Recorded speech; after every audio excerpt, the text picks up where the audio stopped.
question, ces conneries recommencent aujourd'hui. On n'est plus des enfants, parlons en adultes. Ok, c'est bon, je sais que t'es vénère,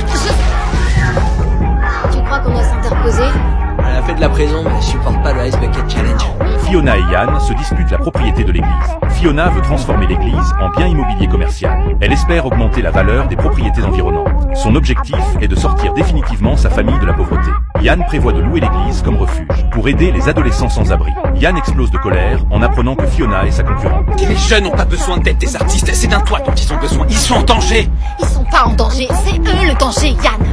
Cette fille que t'avais ramenée chez nous, elle faisait franchement flipper. C'est pour ça qu'elle a besoin d'aide, justement. Je me suis trop cassé le cul, j'ai investi trop de choses dans ce projet-là pour te regarder foutre J'ai tout ça. promis cette église à ces gosses, Fiona. Il est hors de question que je les Va déçoive. trouver une putain d'église ailleurs. Pour faire céder Yann, Fiona arrose les occupants pour les chasser. Yann lui jette de l'eau froide en représailles. Yann mène les adolescents campés devant l'appartement de Fiona. Posez les shots plus près du bord. Il y a seulement 1,50 m de marge réglementaire. Vous pouvez aller plus près de l'immeuble.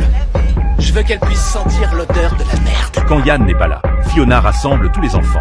Elle donne à chacun d'entre eux $20 pour aller manger une pizza au parc. Une fois que tout le monde est parti, Fiona fait débarrasser toutes les tentes des enfants. Yann revient et voit ça. Il est furieux. Fiona lui dit qu'elle a trouvé une autre maison pour les enfants. Yann peut emmener les enfants y vivre. Ils n'auront plus jamais à se battre pour l'église. Tiens Yann, tu fais chier, c'est quoi ton problème? J'essaie de nous trouver des solutions à tous les deux et tu te conduis comme un gamin de 6 ans. Je peux savoir ce qui t'arrive au juste? Tu prends plus tes médocs?